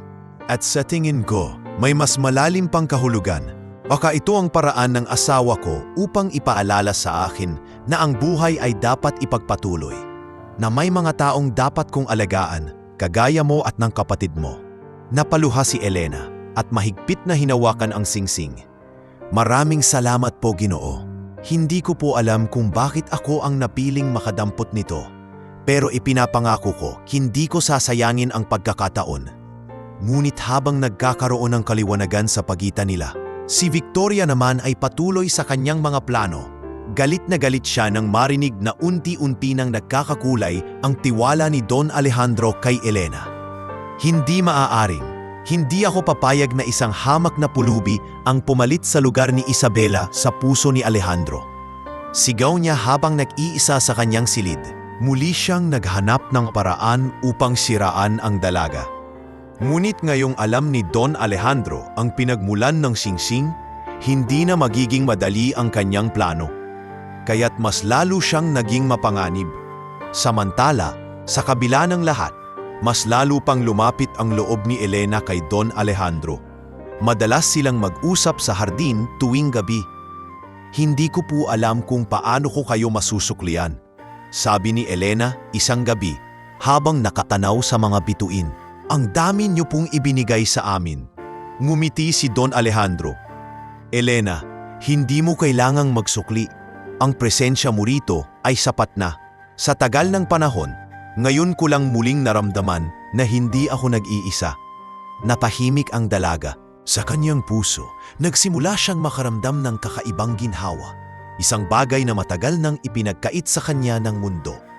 Hindi niya alam kung ito ba'y pag-asa, pagmamahal o simpleng pasasalamat. Ngunit malinaw na may nabubuong koneksyon sa kanilang dalawa. Ngunit sa kabila ng paglamlam ng misteryo tungkol sa singsing, alam nilang hindi pa tapos ang lahat. Marami pang tanong na kailangang sagutin at higit sa lahat, marami pang pangsubok na darating. Para kay Elena, ito'y pagkakataon upang muling buuin ang sarili at ang kanyang kapatid. Para kay Don Alejandro, ito'y paglalakbay upang hanapin ang kapatawaran at muling matutong magmahal. At para kay Victoria, ito'y hudyat ng mas matindi pang laban na kanyang ihahanda. Isang laban na maaaring sumira o magpatibay sa ugnayan nina Elena at Don Alejandro at maglalantad sa mga lihim na matagal nang nakatago sa anino ng nakaraan. Sa mga sumunod na linggo, unti-unting nagbago ang ihip ng hangin sa loob ng mansyon Ang dating malamig at tahimik na bahay ay nagsimulang magkaroon ng kulay. Ang presensya ni Elena at Marco ay tila nagbigay ng bagong buhay sa bawat sulok. Hindi man agad nawala ang mga bulong at duda ng ilang kasambahay, lamdam nila na iba si Elena. Hindi siya gaya ng mga iniisip ng marami. Si Marco ang pinakaunang nakaranas ng pagbabagong iyon. Isang umaga, nakita siya ni Don Alejandro sa library. Nakaupo sa sahig at nagbabasa ng librong pambata.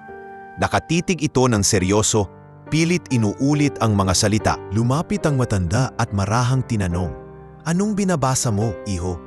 Nagunat si Marco at agad na itinago ang libro. "Pasensya na po, sir. Hindi ko po alam kung pwede kong gamitin ito. Kinuha ko lang kasi gusto ko matuto." Ngumiti si Don Alejandro at hinaplos ang buhok ng bata. "Iho, ang mga librong ito ay hindi lamang para sa akin. Para rin ito sa mga gustong matuto. Gamitin mo ang library kahit kailan mo gusto." Nanlaki ang mga mata ni Marco at napangiti. "Talaga po? Maraming salamat, sir." Mula noon, naging parang guro si Don Alejandro kay Marco. Sa bawat gabi, naglalaan siya ng oras upang turuan ito magbasa at magsulat. Sa mga simpleng aralin, naramdaman ng matanda ang saya na matagal na niyang hindi nadama, ang maging gabay at huwaran sa isang bata. Samantala, si Elena ay mas lalo pang nagpursige. Hindi lamang siya tumutulong sa gawaing bahay, kundi natututo rin siyang magluto ng mga pagkaing hindi niya kailanman naranasan noon.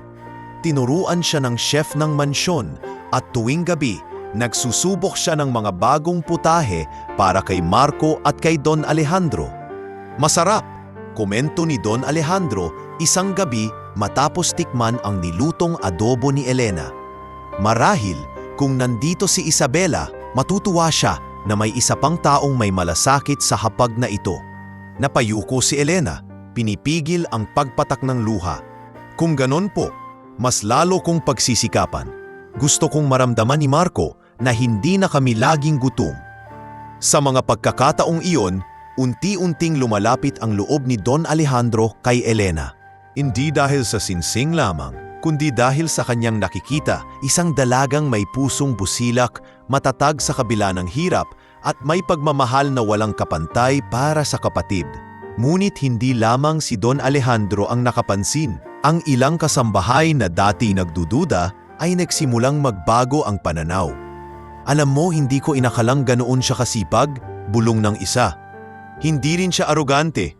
Kahit pwedeng umupo lang at tumanggap ng ginhawa. Pinipili pa rin niyang magtrabaho," sagot ng isa pa. Maging si Aling Rosa na matagal nang naglilingkod sa mansyon ay lumapit kay Elena isang hapon. "Iha, nakikita ko ang pagsusumikap mo. Alam kong hindi madali ang pinagdadaanan mo rito, pero wag kang bibitiw. Ang puso mo, doon ka ibinubukod sa iba." Napangiti si Elena at yumuko bilang pasasalamat. "Salamat po, Aling Rosa. Malaking bagay po ang tiwala ninyo." Samantala, sa mga oras na mag-isa si Don Alejandro, madalas niyang kausapin ang larawan ni Isabela. "Mahal, hindi ko alam kung tama ang nararamdaman ko. Ang dalagang ito, si Elena, may kung anong bagay sa kanya na nagbibigay ng liwanag sa aking mga araw. Hindi ko siya maihahambing sa iyo. Ngunit pakiramdam ko, ikaw mismo ang nagdala sa kanya rito." Isang gabi, habang nakaupo sila ni Elena sa hardin, napag-usapan nila ang kanilang mga buhay. Tahimik ang gabi at tanging mga uliglig ang maririnig. "Hindi ko po akalain na makakatira kami ni Marco sa isang lugar na ganito," ani Elena habang nakatingin sa mga bituin. "Dati ang tanging nakikita ko lang ay mga bubong na gawa sa yero at kalangitan na puno ng usok. Ngayon, para bang nakikita ko ang pag-asa." Tumitig si Don Alejandro sa kanya. "Elena, alam mo ba matagal ko nang hindi naramdaman ang pag-asa. Simula nang mawala si Isabela, parang lahat ng kulay ay nawala. Pero nang dumating ka, tila bumalik ang init sa bahay na ito." Napatigil si Elena, hindi makatingin ng diretsyo. "Hindi ko po alam kung ano ang ibig sabihin niyan, Ginoo. Basta't alam ko lang, ang lahat ng ito ay hindi ko gagamitin para sa masama. Ang tanging pangarap ko ay makita si Marco na maging maayos ang kinabukasan." "Kung ganoon, pareho tayo," sagot ni Don Alejandro. Pareho tayong may minamahal na ayaw nating mapahamak. Mula sa simpleng pag-uusap na iyon, unti-unting nabuo ang isang malalim na koneksyon. Hindi man nila sinasabi ng hayagan, ramdam nila na ang kanilang mga puso ay unti-unting naglalapit. Ngunit habang lumalalim ang kanilang ugnayan, si Victoria ay hindi pa ring tumitigil. Sa kabilang banda ng lungsod, lihim siyang nakikipagpulong sa isang kilalang negosyanteng kaaway ni Don Alejandro. Kung mag-alala, wika niya, ako ang bahala. Ang kumpanyang hawak ni Alejandro, guguho sa sandaling bumitaw ako ng tamang impormasyon at kapag nangyari iyon, mawawalan ng halaga ang babaeng pinoprotektahan niya. Habang nagpapatatag ng bagong buhay sina Elena at Marco sa piling ni Don Alejandro, hindi nila alam na may paparating na unos. Ngunit sa oras na iyon, sapat na ang kanilang nadarama. Ang pakiramdam ng pagiging pamilya, ang muling pagtuklas sa ngiti, at ang pag-asang kahit galing sa iba't ibang mundo, maaari silang magtagpo sa gitna. Sa mga sumunod na araw, mas naging malapit si Marco kay Don Alejandro. Halos tinuring na niya itong lolo. Sa bawat tawanan at kwento nila sa hapagkainan, mas lalong bumabalik ang buhay sa mansyon. At sa bawat titig ni Don Alejandro kay Elena, mas lalo niyang nakikita ang liwanag na matagal na niyang hinahanap. Ngunit sa ilalim ng mga ngiting iyon, nakatago ang mga tanong na hindi pa nasasagot. Ano ang tunay na ugnayan ng Singsing kay Elena? At hanggang saan ang kayang gawin ni Victoria upang sirain ang lahat ng kanilang pinipilit buuin? Dumating ang isang linggo na pila payapa ang lahat sa mansyon. Mas masaya na ang hapagkainan. May mga sandali ng tawanan sa pagitan ni Marco at Don Alejandro. At kahit si Elena ay natututo ng ngumiti ng mas madalas. Ngunit ang katahimikan ay tila bagyo bago ang unos. Dahil sa likod ng lahat ng ito, patuloy na gumagalaw si Victoria upang sirain ang bagong buhay ng dalaga at ng matanda. Isang hapon dumating si Don Ernesto, ang pinsan ni Don Alejandro. May dala itong makapal na folder na puno ng mga papeles. Agad niya itong inilapag sa mesa ng opisina ng matanda. Alejandro, mariin niyang sabi, kailangan mong makita ito. Hindi ko alam kung anong mahika ang ginagawa ng dalagang iyon. Pero may mas malalim siyang koneksyon kaysa sa inaakala mo. Binuksan ni Don Alejandro ang folder. Naroon ang mga litrato ni Elena habang naghahalukay ng basura sa iba't ibang lugar. May kasamang mga pahayag na gawa-gawa at pinirmahan ng ilang tao. Nakasaad doon na si Elena umano ay kasabwat ng isang sindikato na nagbebenta ng mga ninakaw na alahas. Napakunot ang noo ni Don Alejandro at agad na nagsalita. Hindi ako naniniwala rito, Ernesto. Alam kong gawa-gawa lamang ito. Kilala ko si Elena, nakita ko ang puso niya at ang malasakit sa kanyang kapatid. Umiling si Don Ernesto. Alejandro, nalulunod ka na naman sa emosyon. Ganyan din ang nangyari noong ipinaglaban mo ang ilan sa iyong mga empleyado kahit malinaw na may sala. Tandaan mo, hindi lahat ng tao ay kagaya ni Isabela. Hindi lahat ng nakangiti ay tapat. Samantala, sa kusina, narinig ni Elena ang ilang kasambahay na pinag-uusapan siya. May bago na namang tsismis. Sabi nila, sangkot daw siya sa sindikato ng alahas. Nako, kung totoo yun, delikado pala siya. Kawawa naman si Don Alejandro. Halos mabitawan ni Elena ang hawak niyang baso. Napayuko siya at ramdam ang pag-init ng kanyang mukha. Pagbalik niya sa kanilang silid, niyakap niya si Marco ng mahigpit. Marco, huwag kang matatakot ha. Kahit ano pang sabihin nila, alam mong wala akong ginagawang masama. Tumango ang bata at nagbuntong hininga. Manang, alam kong hindi ka magsisinungaling. Huwag kang matakot. Hindi nila alam kung gaano ka kabuti. Ngunit hindi doon natapos ang unos. Kinabukasan, lumabas sa isang lokal na pahayagan ang isang artikulo. Dalagang pulubi umano'y sangkot sa sindikato. Bakit siya pinapapansin ng isang kilalang negosyante? May kasamang larawan ni Elena at ni Don Alejandro habang magkasama sa hardin. Nabigla ang buong mansyon. Ang ilang kasambahay ay hindi alam kung ano ang paniniwalaan at si Marco ay halos maiyak sa takot. Manang, baka hulihin ka nila. Samantala, binasa ni Don Alejandro ang artikulo ng may galit at bigat sa dibdib. Tumawag siya agad kay Attorney Ramirez. Ramirez, tukuyin mo kung sino ang nasa likod nito.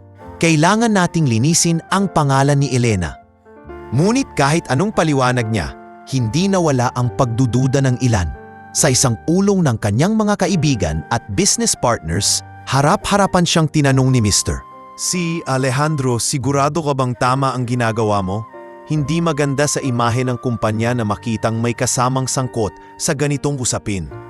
Tumingin siya ng diretsyo at matapang na sumagot. Mas kilala ko ang dalagang iyon kaysa sa mga chismis na lumalabas. Hindi ako magpapadala sa kasinungalingan. Ngunit sa likod ng kanyang tapang, ramdam ni Don Alejandro ang bigat ng lahat. Sa kanyang silid, muling humarap siya sa larawan ni Isabela. Mahal, kung nandito ka, alam kong ipagtatanggol mo rin siya. Ngunit paano kung tama sila? Paano kung nalilil lang ako? Habang siya'y nagdadalawang isip, si Elena naman ay nakaramdam ng matinding paghihirap. Ayaw na niyang lumabas ng kwarto, nahihiya sa lahat ng mata na nakatingin sa kanya. Ngunit isang gabi kumatok si Don Alejandro. Elena, wika niya, huwag kang matakot, nandito ako, hindi kita pababayaan. Napatigil ang dalaga at sa unang pagkakataon, hindi niya napigilang umiyak sa harap ng matanda. Ginoo, hindi ko po alam kung hanggang kailan ko kakayanin. Ang lahat ng ito parang binabaliktad ako ng mundo. Pero naniniwala ako, darating ang araw na lalabas din ang katotohanan.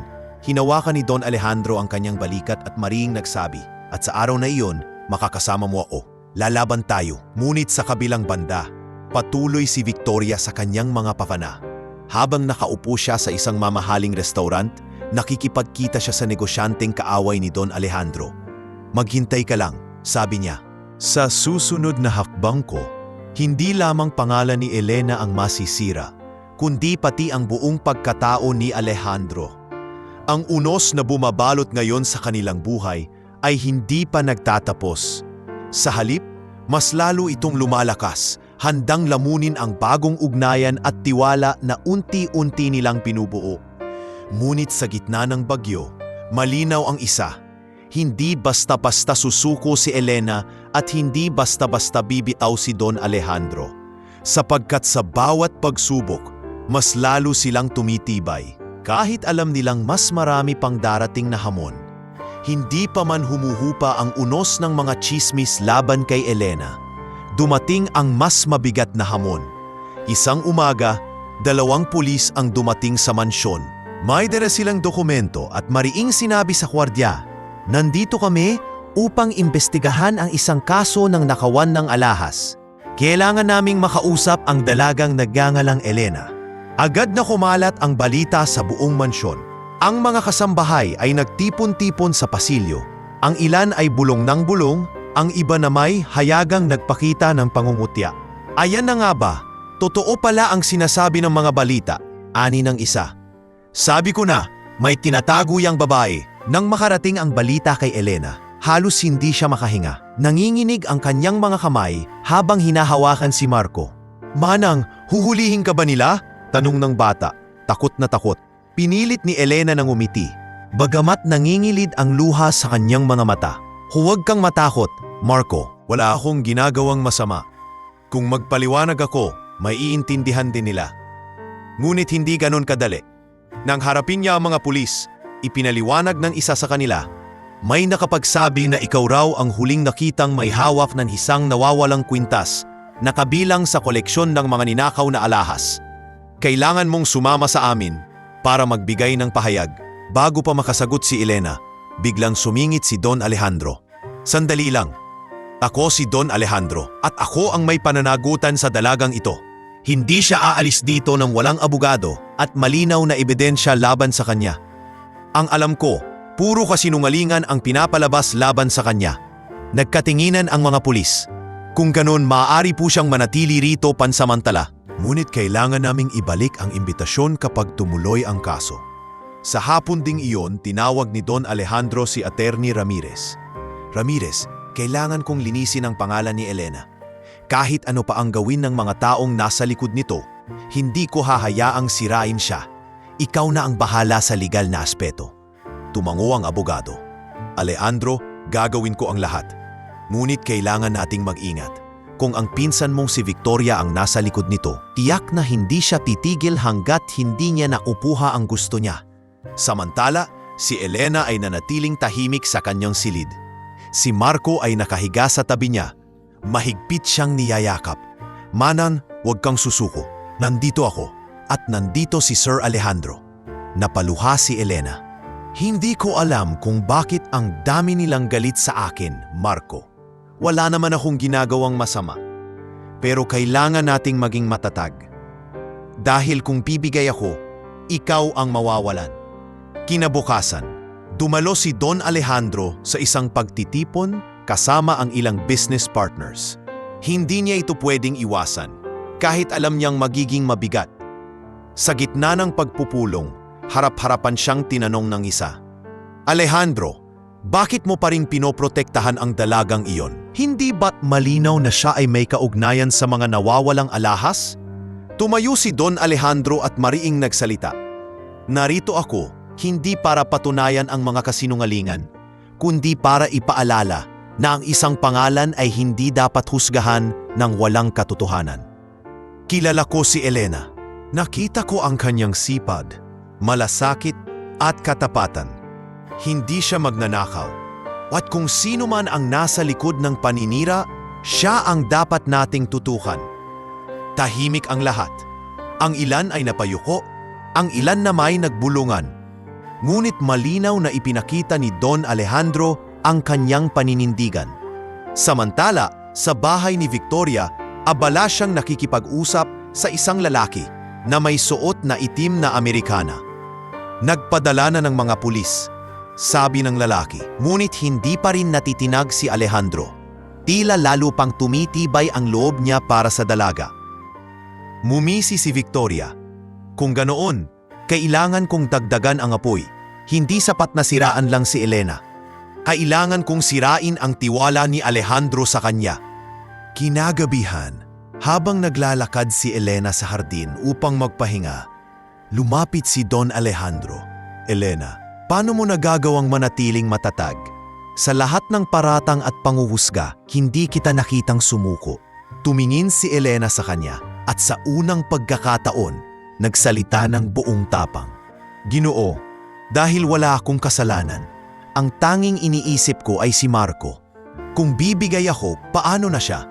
At saka, alam ko po na may iilang naniniwala pa rin sa akin.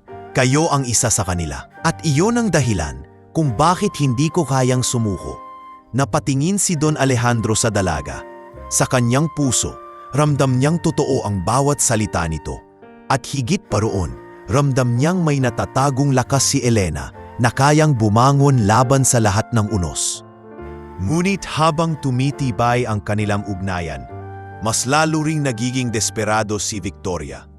Sa mga darating na araw, plano niyang maglabas ng mas mabigat na ebidensya.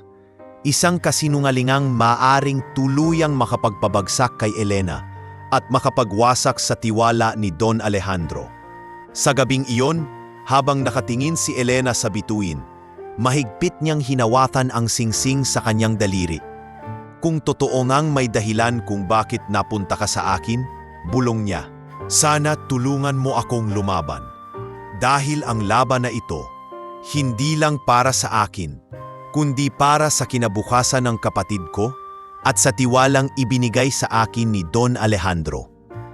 At sa katahimikan ng gabi, tila may malamig na hangin na dumampi sa kanyang pisngi, para bang sagot mula sa nakaraan.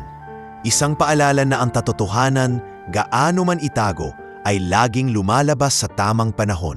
Isang linggo matapos ang insidente ng pulisya, mas lumakas ang mga bulong laban kay Elena. Ang mga pahayagan at ilang tsismis mula sa mga mataas na lipunan ay patuloy na naglalabas ng mga artikulo na pawang kasinungalingan. Si Don Alejandro, kahit matatag ang paninindigan, ay alam na hindi sapat ang kanyang salita lamang. Kailangan ng ebidensya upang patunayan ang katotohanan. Isang gabi, habang mag-isa siyang naglalakad sa hardin, nakasalubong niya si Aling Rosa. Ang matandang tasambahay ay may hawak na lumang kahon. Ginoo, maingat nitong wika. Nais ko pong ipakita ang isang bagay. Sa totoo lang, matagal ko na po itong itinago. Natagpuan ko ito sa mga lumang gamit ni Doña Isabela bago siya pumanaw. Binuksan ni Don Alejandro ang kahon. Naroon ang ilang lumang sulat kamay na tala ni Isabela kasama ang listahan ng mga alahas na ipinamigay niya sa isang foundation. At sa huling bahagi ng tala, may nakasulat, "Kung sakaling mapunta sa iba ang mga ito, naway magsilbing paalala na ang yaman ay dapat laging maging tulay, hindi pader." Nang makita ito, napaiyak si Don Alejandro. "Isabela, ikaw mismo ang nagbigay ng daan, kaya't hindi maaaring kasalanan ang pagkakasuot ni Elena sa singsing." Samantala, si Elena naman ay patuloy na nakikipaglaban sa loob ng mansyon. Kahit patuloy ang bulong at sulyap ng ilan, pinili niyang manatiling matatag. Ngunit dumating ang isang hapon na muntik na siyang bumigay. Si Victoria, dala ang ilang dokumento, ay harap-harapang nagsabi sa kanya, "Hindi mo na kayang lumaban, Elena. Tingnan mo, kahit saan ka pumunta, may ebidensyang hawak laban sa iyo. Bago ka patuluyang ipahiya sa korte, umalis ka na lang." Nanlaki ang mga mata ni Elena, ngunit hindi siya nagpadaig. "Hindi ako aalis. Wala akong kasalanan.